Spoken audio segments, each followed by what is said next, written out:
अस्सलाम वालेकुम students, welcome to genius brain psychology. आज का हमारा लेक्चर है सेंसेशन के about.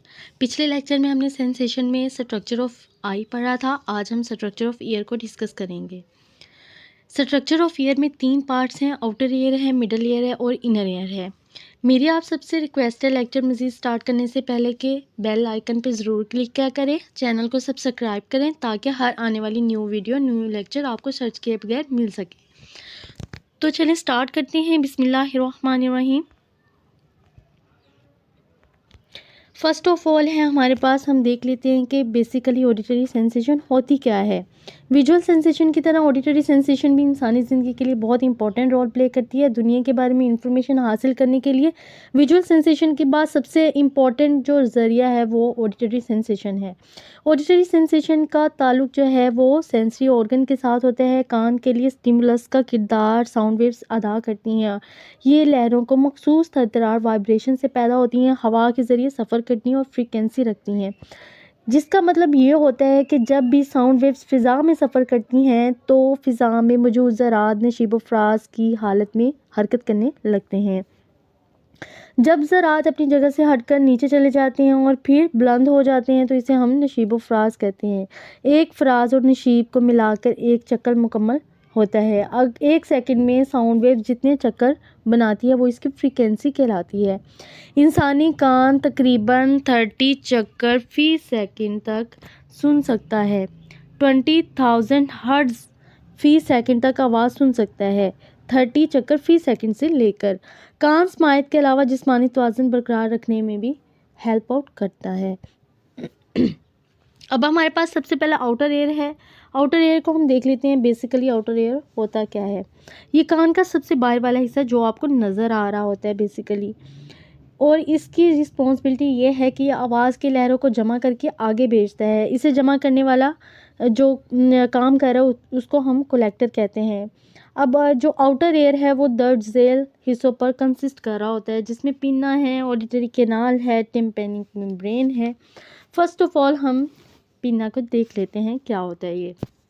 This is the part of the ear that is visible from the outside. It prevents dirt from entering the ear. Basically pinna कान का वही हिस्सा है जो आपको बाहर से नज़र आ रहा होता है।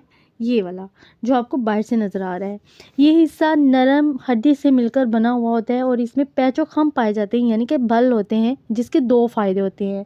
नंबर 1 पे तो ये कि पैचदार होने की वजह से गर्द, गंदगी और पानी वगैरह कान में दाखिल नहीं हो सकता। दूसरी बात यह है कि आवाज़ की ज़्यादा से ज़्यादा लहरों को इकट्ठा करके इन्हें अंदर भेजता है। ये जो पैचो खम है वो इसकी इस तरीके से हेल्प आउट कर रहे होते हैं। सेकेंड नंबर में हमारे पास आ जाता है auditory canal. It contains a waxy fluid that keeps the vocal tract moist. It contains small hairs, fine hairs protect the auditory canal. ये एक ऐसी नाली है जो कि 1.5 इंच तक लंबी होती है।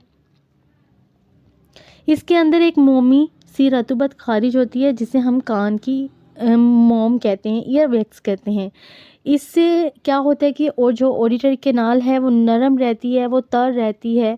इसमें छोटे छोटे बाल भी होते हैं। गर्द के ज़रात जो होते हैं वो इसमें चिपक जाते हैं, जिनको आप बासानी साफ़ भी कर सकते हैं। यूँ जो ईयर वैक्स होती है वो ऑडिटरी कैनाल की सेहत और बारीक बाल इसकी हिफाजत के लिए काम कर रहे होते हैं। अगर ये वैक्स जो है इसका इखराज बंद हो जाए तो ऑडिटरी कैनाल खुश्क होने की वजह से खुरदरी हो जाती है, जिसकी वजह से कान में ख़ारिश होने स्टार्ट हो जाती है और आपके कान में दर्द होना स्टार्ट हो जाता है। नेक्स्ट देख लेते हैं what is tympanic membrane. Tympanic membrane जो है बेसिकली ऑडिटरी नाली जो है उसके आखिर में एक बारीक और नाजुक सी झिल्ली होती है जिसे कान का पर्दा या तबल गोश कहा जाता है। ये बेसिकली आपका कान का पर्दा है। ये आपका कान का पर्दा है।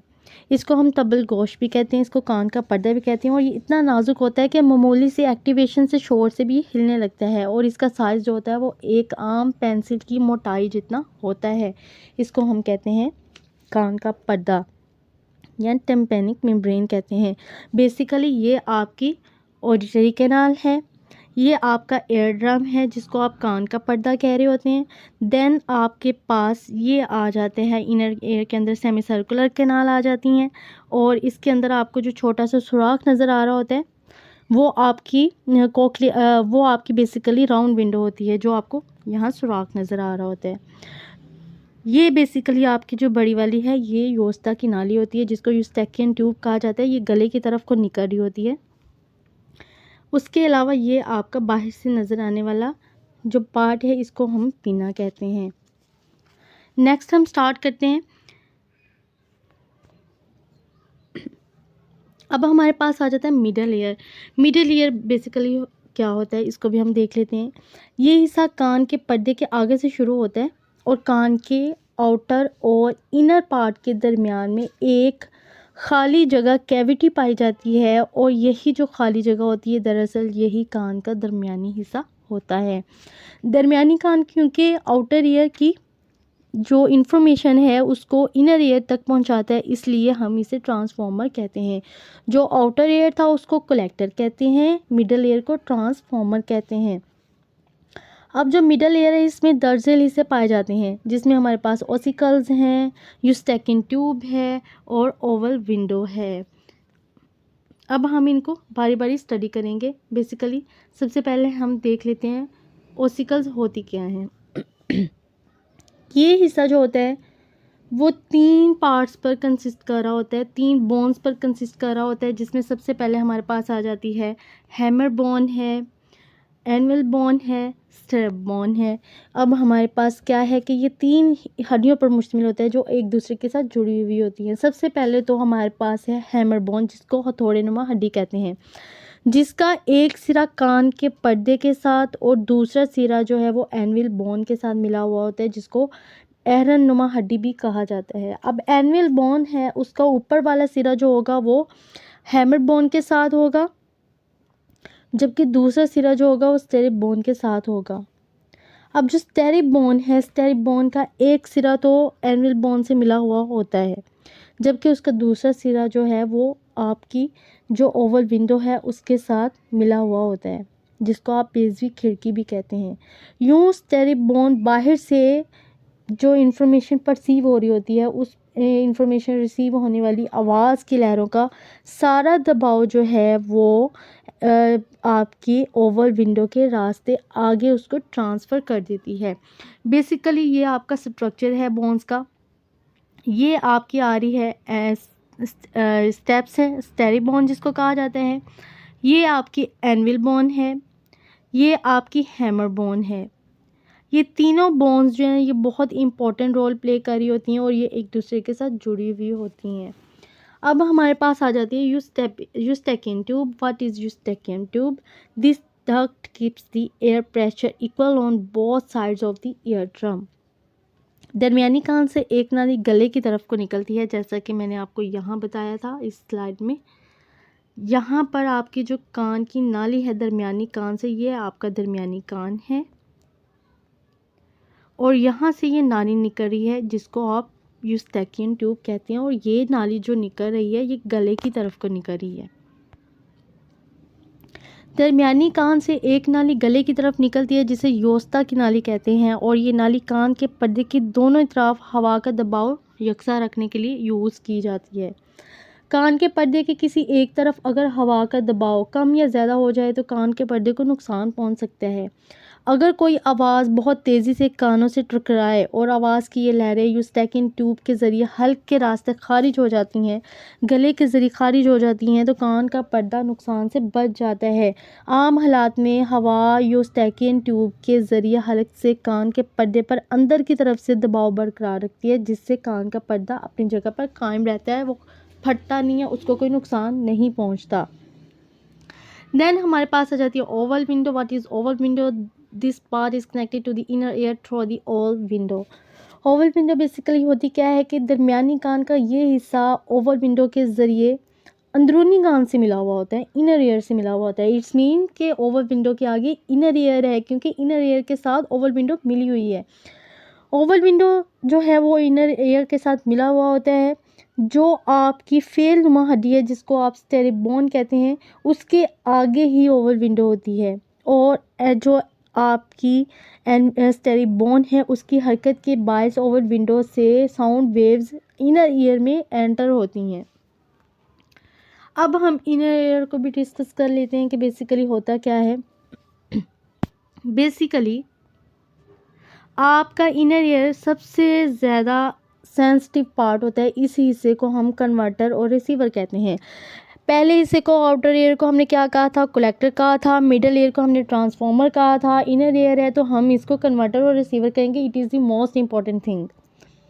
देन उसके बाद हमारे पास आ जाता है कि ये हिस्सा जो है ये ओवल विंडो के आगे से शुरू होता है और इसमें रिसेप्टर्स पाए जाते हैं। रिसेप्टर्स ना तो आउटर एयर में थे और ना ही मिडल एयर में उसका जिक्र हुआ था। यहाँ पर रिसेप्टर का जिक्र हुआ है because it is most sensitive part. Then ये हिस्सा इंफॉर्मेशन रिसीव होने वाली जो इंफॉर्मेशन होती है उसको साउंड वेव्स को पेचीदा निज़ाम के तहत दिमाग के टेम्पोरल लोब में पहुंचाता है। बेसिकली टेम्पोरल लोब का जिक्र आया तो यहाँ आपको अगेन मैं याद करवा दूँ, नर्वस सिस्टम वाला लेक्चर अगर आपने देखा है तो उसमें आपको भी पता होगा कि टेम्पोरल लोब जो है वो आपके सुनने से रिलेटेड काम करती हैं, जहाँ सुनने की हिस्स पैदा होती है। अंदरूनी कान में यानी इनर ईयर में मुतज़िल पार्ट्स पाए जाते हैं जिसमें हमारे पास सेमी सर्कुलर कैनाल है, वेस्टिब्यूल है, कोक्लिया है एंड देन राउंड विंडो है। बेसिकली हमारे पास सेमी सर्कुलर कैनाल क्या है इसको हम देख लेते हैं। ये तादाद में 3 होती हैं सेमी सर्कुलर कैनाल, और जिनमें से 2 जो होती हैं वो आपकी उफ़क़ी होती हैं और एक जो होती है अमूदी होती है। यानी कि आपकी 2 जो होती हैं वो वर्टिकल होगी और एक जो होगी आपकी हॉरिजॉन्टल होगी। इन नालियों का समायत से सुनने से कोई ताल्लुक़ नहीं है। ये फ़र्द को सिर्फ तवाज़ुन बरकरार रखने में हेल्प आउट कर रही होती हैं और इन नालियों में एक सियाल मादा भरा हुआ होता है। जब फ़र्द किसी तरफ झुकता है तो ये सियाल मादा एक तरफ इकट्ठा होना शुरू हो जाता है। इनकी जो शक्ल है वो बेसिकली कुछ इस तरह की होती है।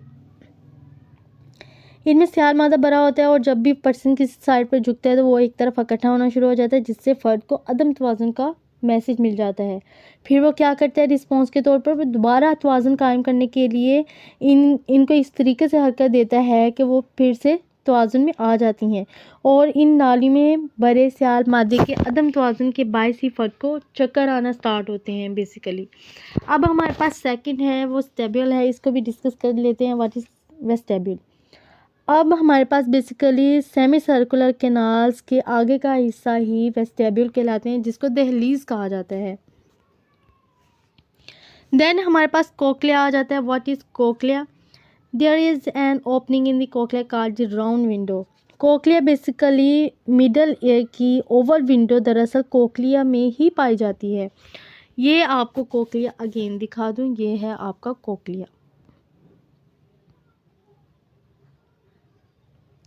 ये इस तरह की कुछ शेप होती है कोक्लिया की, ये आपको कोक्लिया नज़र आ रहा होगा और इसी के अंदर बेसिकली आपकी कोक्लिया जो है इसी के अंदर आपकी राउंड विंडो पाई जाती है। आपको छोटा सा सुराख नज़र आ रहा होगा इधर, ये आपका कोक्लिया है और यही आपकी राउंड विंडो है। बेसिकली अब कोक्लिया क्या काम करता है। इस कोक्लिया में जो सुराख पाया जाता है वो तो क्लियर हो गया कि वो राउंड विंडो है। अब कोक्लिया दरअसल 3 किस्म की नालियों पर मुश्तमिल होते हैं और जो बारीक झिल्लियों के ज़रिए एक दूसरे से अलग अलग हो जाती हैं और ये नालियाँ दर्ज झेल हैं। इनको हम अब डिस्कस करेंगे। वो 3 ये हैं। बेसिकली कोक्लियर कैनाल है हमारे पास, वेस्टिब्यूल कैनाल है, टिम्पेनिक कैनाल है। अब क्या होता है कि कोक्लियर कैनाल ये किस तरीके से हमें ये हेल्प आउट कर रही होती हैं फंक्शंस ऑफ ईयर में, सुनने के अमल में। कोक्लियर नाली और जो दहलीज की नाली जिसको वेस्टिब्यूल कहा जाता है उनके दरमियान में रेजिनस मेम्ब्रेन पाई जाती है। यानी कि ये आपकी कोक्लियर है और ये आपकी वेस्टिब्यूल है और इनके दरमियान कौन सी मेम्ब्रेन पाई जाएगी, बेसिलर मेम्ब्रेन पाई जाएगी इनके सेंटर में। देन उसके बाद इस बुनियादी झिल्ली के जो ऊपर कोटी के अज़लात जिसको ऑर्गन्स ऑफ कोटी कहा जाता है वो पाए जाते हैं और ये दरअसल छोटे छोटे बारीक बाल होते हैं जिनको हेयर सेल्स कहा जाते हैं। अकॉर्डिंग टू माहिरीन वो इनका ख्याल ये है कि ये बारीक बाल ही सुनने के असली रिसेप्टर्स हैं।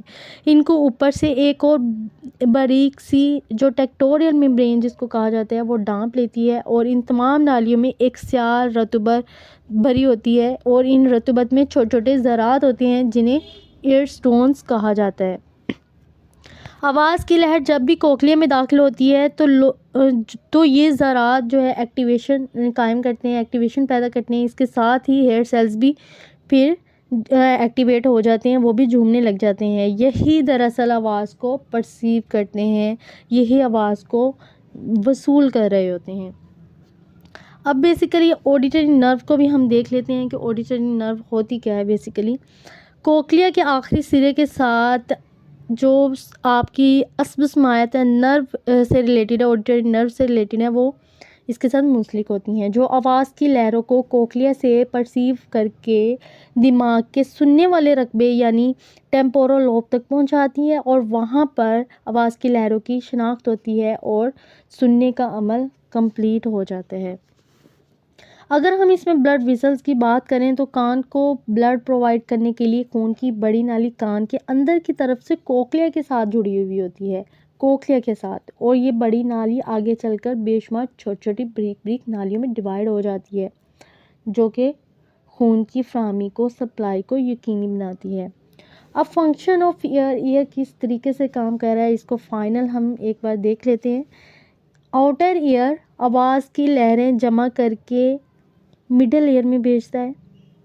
तो कान के पर्दे में, जिसको तब्बल गोश कहा जाता है, ये ईयर ड्रम कहा जाता है, उसमें एक्टिवेशन पैदा हो जाती है और इस एक्टिवेशन की वजह से ही कान के पर्दे से मिली हुई हड्डियां जो थी, 3 हड्डियां जिसको ओसिकल्स कहा जाता है, वो मूवमेंट में आ जाती हैं। अब मिडल ईयर जो है, इन हड्डियों की हरकत से लहरें जो हैं वो ओवल विंडो के रास्ते इनर ईयर में पहुंचती हैं, जहाँ से कोक्लिया तक ये एक्टिवेशन ट्रांसफ़र हो जाती है। अब कोक्लिया में क्या होता है कि कोक्लिया में ये एक्टिवेशन कोटी के जो अज़लात थे, ऑर्गन्स ऑफ कोटी, वो एक्टिवेशन कर देता है, जहाँ से इन रिसेप्टर से मुतल्लिक जो नर्व्स हैं, न्यूरॉन्स हैं, पाथवेज हैं, इसके उस सिरे से एक्टिवेशन होते हैं। यूँ ये असबी लहरें जो हैं, नर्व वेव्स जो हैं, वो दिमाग के ऑडिटरी एरिया टेम्पोरल लोब तक पहुंचती हैं, जहां सुनने की सेंसेस पैदा होती हैं। ये था हमारा structure of year. I hope so कि आपको अच्छे से समझ आई होगी। अगर आपको समझ नहीं आई, आपने अगेन से लेक्चर को वॉच करना है, गौर से सुनना है। आपको फिर भी नहीं समझ आई, आपने कमेंट सेक्शन में लिख देना है, आपको उस पर अगेन गाइड किया जाएगा। और अगर आपको कोई भी मज़ीद लेक्चर की ज़रूरत हो, किसी भी टॉपिक से रिलेटेड लेक्चर की ज़रूरत हो, आपने वो भी कमेंट सेक्शन में लिख देना है, आपको नेक्स्ट टाइम उस पर भी लेक्चर प्रोवाइड कर दिया जाएगा। और मेन बात यह है कि यहाँ पर जस्ट लेक्चर्स की प्रिपरेशन नहीं करवाई जाती, यहाँ पर board exams, FPSC, NTSC, PPSC के लेक्चर्स की भी आपको मुकम्मल तैयारी करवाई जाती है। आई होप कि आपको लेक्चर अच्छा लगा होगा। लेक्चर को ज़रूर, वीडियो को ज़रूर सब्सक्राइब कीजिएगा, लाइक कीजिएगा और अच्छा सा कमेंट कीजिएगा। Thank you.